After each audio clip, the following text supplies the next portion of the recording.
Bismillahirrahmanirrahim. Assalamualaikum warahmatullahi wabarakatuh. Perkenalkan, saya Wan Hairul Bariah dengan NIM A1C020258, kelas F, jurusan Akuntansi, Fakultas Ekonomi dan Bisnis, Universitas Mataram. Pada video ini, saya akan menjelaskan mengenai proposal usaha kami, yaitu mengenai Herbal Tea Beauty, Solution for your health problem, skin and body. Dalam proposal bisnis ini, ada 4 yang akan saya jelaskan. Yang pertama ada pendahuluan, yang kedua ada gambaran umum rencana usaha, yang ketiga ada metode pelaksanaan usaha, dan yang keempat yaitu mengenai biaya dan jadwal kegiatan. Yang pertama ada pendahuluan. Dalam pendahuluan ini saya akan menjelaskan mengenai yang pertama yaitu latar belakang. Penggunaan bahan yang berasal dari alam sebagai obat bukanlah hal yang baru, karena sejak dahulu manusia sudah menggunakan tanaman untuk mengobati berbagai penyakit. Seiring perkembangan ilmu dan teknologi, pengobatan herbal mulai berganti dengan pengobatan dengan bahan kimia, dan manusia cenderung memilih obat kimia karena dianggap lebih berkhasiat dibanding dengan tanaman herbal. Namun, obat kimia memiliki efek samping yang jauh lebih besar daripada yang herbal. Pada saat ini, banyak orang yang sadar efek samping dari obat kimia dan kembali menggunakan obat-obat herbal sebagai pengobatan, serta di dunia kedokteran, banyak yang kembali mempelajari obat-obat tradisional sehingga pengobatan tradisional atau pengobatan herbal sudah menjadi tren atau gaya hidup yang cenderung kembali ke alam atau back to nature.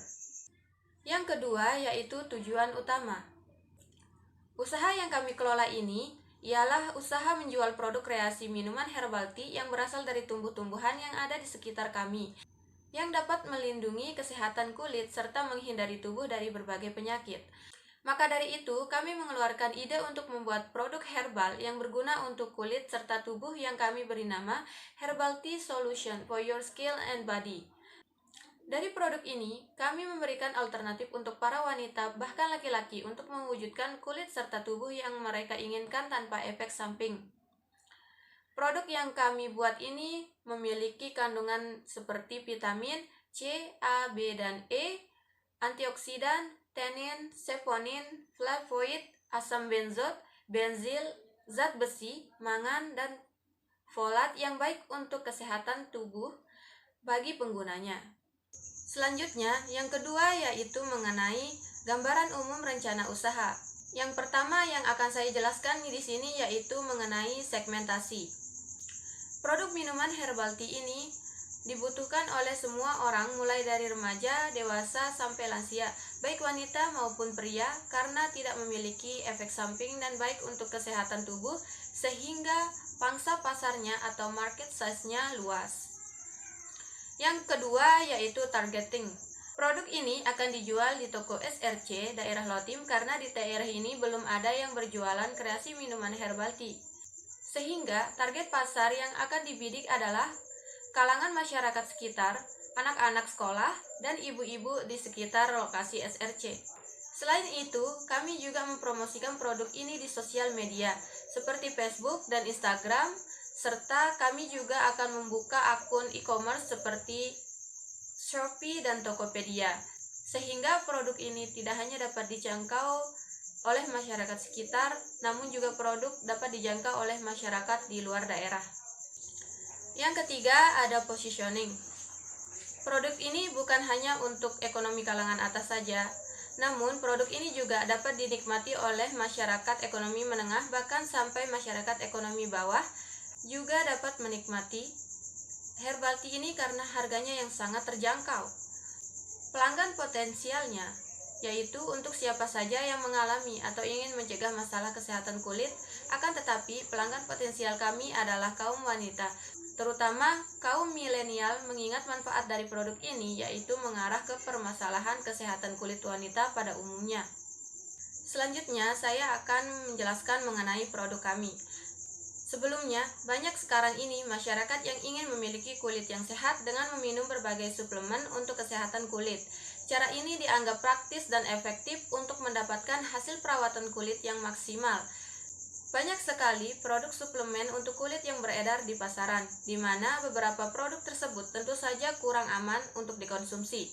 Mengonsumsi suplemen untuk kulit ini memang merupakan cara yang ampuh dan efektif untuk membantu mendapatkan kulit yang bagus, tetapi mereka sering mengabaikan efek samping yang ditimbulkan minuman atau suplemen tersebut. Untuk itu, kami mengembangkan sebuah ide produk herbal untuk kesehatan kulit para penggunanya. Kami mengembangkan produk ini dengan memperhatikan banyak sisi, mulai dari apa saja manfaat dari produk ini dan juga efek samping dari produk ini. Dalam pengembangan produk kami mencari tahu apa saja kekurangan dan kelebihan dari kompetitor atau pesaing kami. Kelebihan dari kompetitor kami yaitu yang pertama, sudah memiliki website sendiri untuk mempromosikan produknya. Yang kedua, kemasannya high quality. Yang ketiga, produk ini banyak dikenal oleh masyarakat. Yang keempat, mempunyai modal yang mendukung untuk biaya iklan yang dipergunakan untuk promosi. Dan yang kelima, yaitu melibatkan para influencer atau selebgram dalam promosinya. Namun, dalam kelebihan kompetitor kami, ada juga kekurangannya. Yang pertama yaitu jika mengonsumsi produk ini akan memicu tingginya kadar kalsium yang menyebabkan nyeri tulang dan kelelahan. Yang kedua, harga produknya yang bisa dibilang hanya mampu dibeli oleh masyarakat kalangan atas saja. Dan yang ketiga, yaitu terdapat beberapa efek samping jika dikonsumsi seperti reaksi alergi, yaitu gatal-gatal, ruam, dan bengkak di kulit, serta adanya efek ketergantungan. Selanjutnya, saya akan menjelaskan mengenai metode pelaksanaan usaha dari produk kami. Dimulai dari alat dan bahannya. Untuk bahannya, yang kita perlukan yaitu yang pertama ada jeruk nipis, yang kedua bunga melati, dan yang ketiga yaitu daun pecut kuda atau daun mint. Untuk alatnya, kita memerlukan tanpi, wajan, spatula kayu, pisau, kompor, dan oven. Setelah saya menjelaskan alat dan bahannya, saya akan menjelaskan mengenai prosedur pembuatan produk. Untuk membuat produk herbati ini, yang pertama, kita mencuci bersih bahan yang akan digunakan. Yang kedua, iris jeruk nipis tipis-tipis, kemudian atur bahan di atas oven. Selanjutnya, panaskan oven dengan suhu rendah atau maksimal 60 derajat Celcius selama kurang lebih dari 30 menit. Kemudian diangkat. Selanjutnya saya akan menjelaskan mengenai strategi pemasaran dari produk kami. Strategi pemasaran dari produk kami yang pertama yaitu dengan mempromosikan produk kami kepada pedagang-pedagang di sekitar kami dengan cara menaruh atau menitipkan beberapa produk dan melihat bagaimana respon masyarakat terhadap produk kami. Yang kedua yaitu, pada masa ini kita ketahui bahwa apapun itu serba online. Maka kami akan melakukan pemasaran secara online dengan cara membuat akun dagang seperti Shopee ataupun Tokopedia dan lain-lain, karena sebagian besar masyarakat saat ini sudah memiliki akses internet dan itu semua bisa dijangkau dengan cara pemasaran online. Dengan strategi pemasaran online ini, kami juga akan membuat konten-konten yang berkaitan dengan barang yang akan kami pasarkan untuk menarik konsumen. Konten-konten tersebut bisa berupa video atau foto. Yang ketiga yaitu membuat branding. Strategi marketing yang akan kami lakukan selanjutnya adalah branding atau pencitraan. Branding sendiri adalah proses yang menentukan apakah konsumen menerima produk kami atau tidak. Karena sebagian besar barang atau jasa yang berhasil itu dilihat dari branding produknya. Bahkan ada yang bilang barang tersebut mahal di merek, padahal bahan yang digunakan sama. Maka dari itu, kami akan melakukan branding agar konsumen bisa lebih loyal dan setia menggunakan produk kami. Dalam pembuatan branding ini, kami akan membuat logo, gambar, dan juga menentukan produk unggulan. Dengan begitu, maka produk dan perusahaan pun akan lebih dikenal oleh masyarakat. Yang keempat yaitu, kami akan melakukan kerjasama dengan influencer-influencer. Influencer adalah seseorang yang memiliki media sosial dengan jumlah followers yang banyak. Dengan kondisi tersebut, mereka cukup menjanjikan untuk diajak kerjasama dalam mempromosikan produk. Dengan kerjasama ini, maka produk kami akan lebih dikenal oleh masyarakat luas.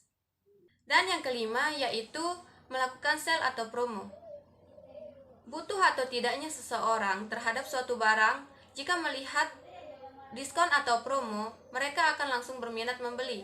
Hal ini dapat meningkatkan omset dari penjualan produk kami. Selanjutnya, saya akan menjelaskan mengenai biaya dan jadwal kegiatan. Yang pertama yaitu biaya. Di sini dapat terlihat dari ringkasan anggaran biaya yang kita butuhkan itu yang pertama ada biaya tetap. Dalam biaya tetap ini kami membutuhkan 5.755.000. Yang kedua yaitu biaya habis pakai, kami memerlukan 765.000. Ketiga, biaya overhead pabrik, kami membutuhkan 155.000. Yang keempat yaitu biaya perjalanan termasuk promosi dan pemasaran, kami membutuhkan 500.000.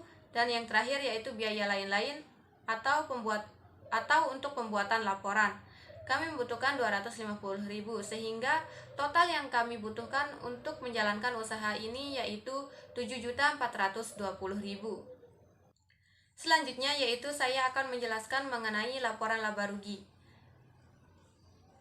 Seperti yang terlihat pada laporan laba rugi ini, pendapatan yang kami dapat yaitu hanya dari pendapatan usaha yang kami lakukan, dan itu pun mengalami naik turun setiap bulannya.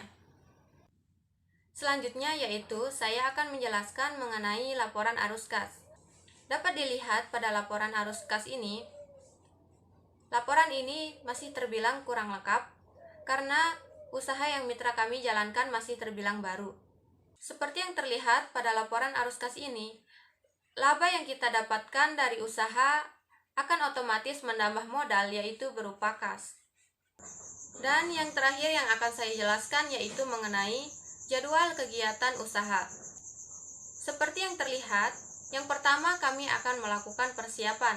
Dalam persiapan ini, kami akan menganalisis pasar, membuat produk, dan melakukan uji coba pembuatan produk yang dilakukan pada bulan pertama dengan penanggung jawab Sri Rizky Amalina. Selanjutnya yaitu produksi dan survei pasar.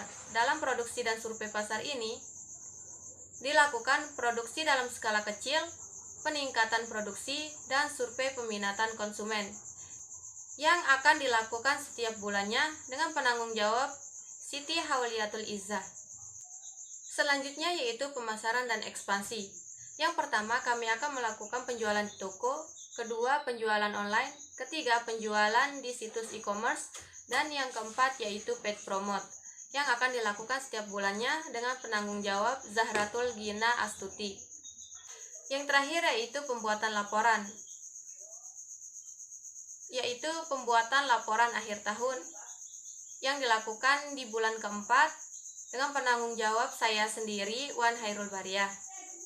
Mungkin hanya ini saja yang dapat saya jelaskan mengenai proposal bisnis ini. Kurang dan lebihnya mohon dimaafkan. Wabillahi taufik wal hidayah. Assalamualaikum warahmatullahi wabarakatuh.